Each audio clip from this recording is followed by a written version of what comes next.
Hi everybody, and welcome to Sarge Notes. Tomorrow you guys have a test on political parties, and so what I thought I'd do is take a little bit of time, maybe about 10 minutes, and just walk you through what political parties are all about and how they work and why the system is the way the system is. Alright, so let's get started. The first thing you need to know about political parties is what their function is. And their main function is they're one of those linkage institutions. The idea is that they're going to link the people with the government, so that if people have things that they care about and people have things that they want done, well, they can transmit that to the government. But of course, this by itself isn't good enough, because there's not a really effective way for these people to get their ideas to the government.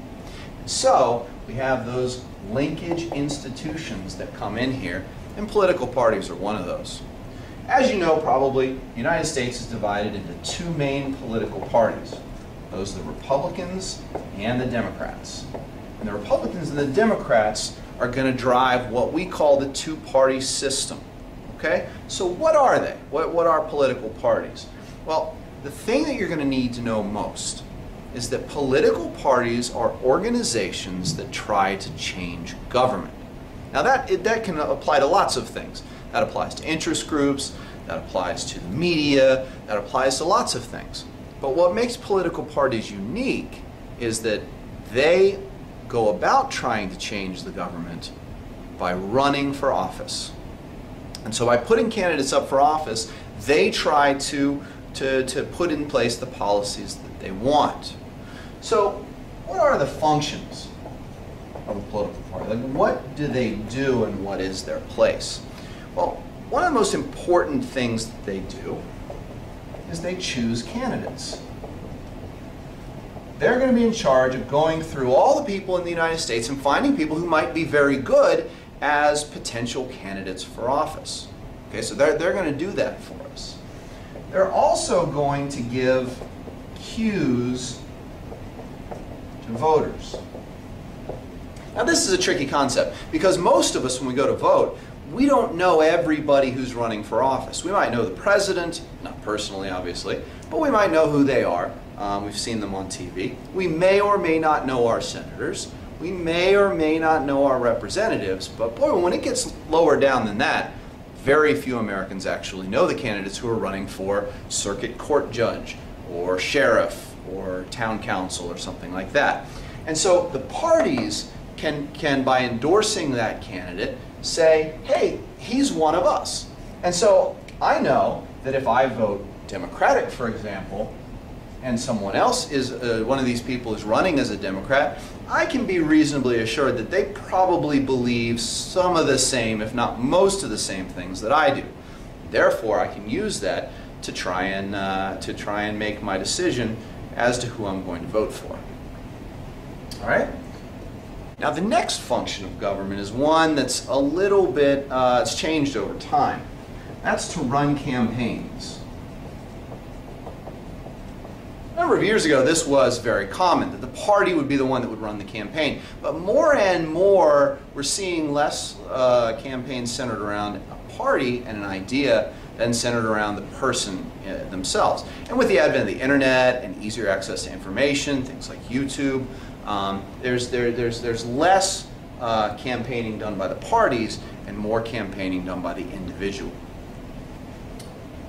The fourth thing that they do is that they coordinate policymaking.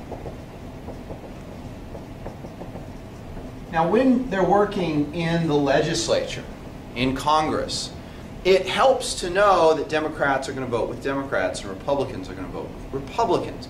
And that way, if there's an initiative that comes up that the Republican Party wants or that the Republican Party doesn't want, then they can all get together and say, we're all going to vote on this as a block. And that helps us get laws made. It might be very difficult aside from that. And then the fifth thing, and I'm going to put it over here so you can see it, is to articulate policies. When you articulate policies, that means that the people who are in the party are going to get together to figure out exactly what that party wants from the specific policy.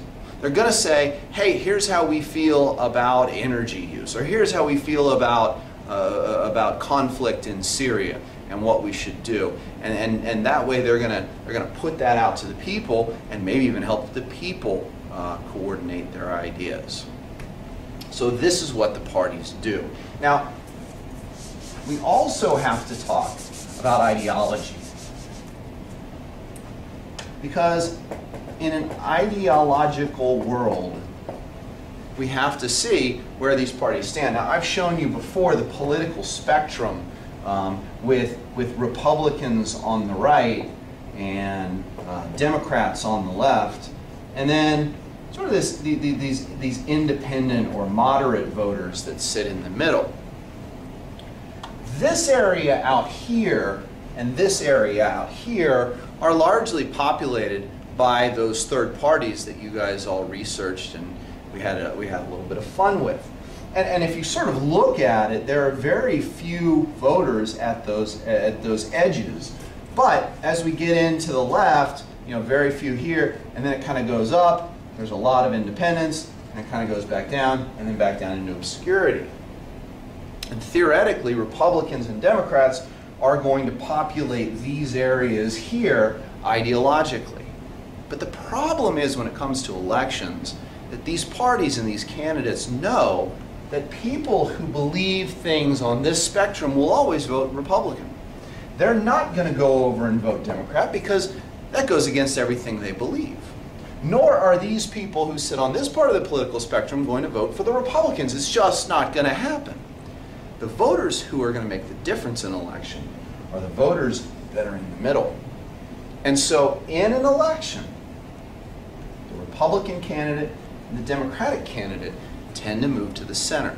So that where there isn't actually that much difference between the two in their real stances, when it comes to a national election, and especially a presidential national election, they sit in the middle as much as they possibly can. And in fact will overlap in their ideas in order to try and court the voters in the places where they know they need to win those electoral college votes and actually win the presidency.